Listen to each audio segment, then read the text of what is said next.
நல்லதே நடக்கும். நல்ல வேல்யூபிள் பாயிண்டா இருக்கு. அது சீக்கிரம் அதை சொல்லக்கூடாது. எடப்பாடி பழனிசாமி தலைமையிலான உண்மையான அதிமுக இல்லைன்னு சொல்லி தேர்தல் ஆணையத்தில் சொல்லியிருக்கீங்க. எந்த அடிப்படையில் அதை சொல்லியிருக்கீங்க? பின்னால் அதை பற்றி நீங்கள் தெரிந்து கொள்வீர்கள். உங்களுடைய அடுத்த கட்ட நகர்வு எப்படி இருக்குதுன்னா, ஆக்சுவலா வந்து அவங்க ஏடிஎம்கே ஒரு மாதிரி பேசுறாங்க, நேற்று ஜெயக்குமார் ஒரு மாதிரி பேசியிருக்கிறாரு. உங்களுடைய கருத்து என்னன்னா? பொறுத்திருந்து பாருங்கள். பொறுத்திருந்து பாருங்க சொல்றீங்க. பட் எவ்வளவு நாள் ஆகும், எத்தனை மணி நேரம் ஆகும்? நல்லதே நடக்கும். தொடர்பாக விசாரிக்கணும் அப்படின்னு சொல்லியிருக்கீங்க. அது கொடுக்கணும் அப்படின்ற மாதிரியான கோரிக்கைகளை வச்சிருக்கீங்களா தேர்தல் ஆணையத்தில்? நல்லதே நடக்கும். சொல்றீங்க அது 250 பக்கத்துக்கு எப்படி சொல்ல முடியும்?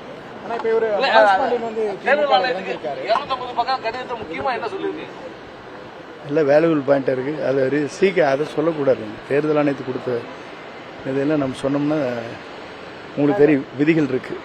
எந்த மாதிரியான குடும்ப கட்சியினர்கள்லாம் வந்து திமுக இணைஞ்சிட்டு இருக்காங்க? எந்த மாதிரியான குடும்ப கட்சியா இருக்குது? எல்லா கட்சியிலும் குடும்ப அரசியல் அப்படின்னு சொல்றீங்க. எந்த மாதிரியான உங்களுக்கு தெரியுமா? நல்லாவே நீங்களா போயிட்டு மீடியாவில் போயிட்டு தான் இருக்கீங்க. என்ன நடக்குது உங்களுக்கு தெரியுதா இல்லையா? நான் சொல்ல தேவையில்லை.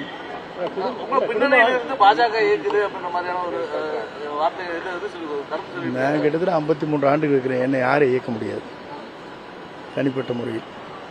நீங்க ஒரு பூத்த அரசியல்வாதி, எல்லாத்துக்குமே உங்களுக்கு தெரியும். உங்களை மட்டும் நீக்கிறது எப்படி பாக்குறீங்க? அவர்கிட்ட கேட்க வேண்டிய கேள்வி. மனோஜ் பாண்டியன் அதிமுகவுடைய ஒரு எம்எல்ஏ, அவரும் வந்து திமுக போய் இணைஞ்சிருக்காரு. எப்படி பாக்குறீங்க? அவருடைய விருப்பம்.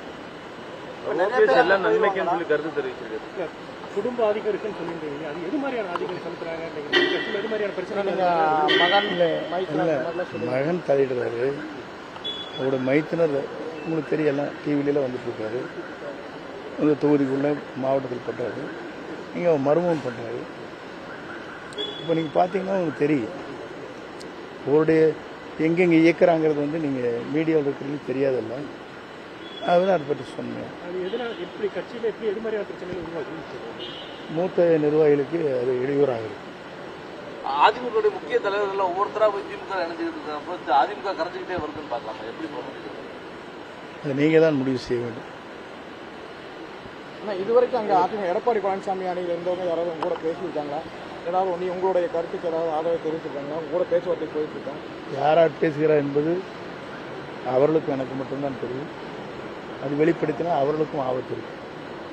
பேசிக்கிட்டு தான் இருக்காங்க.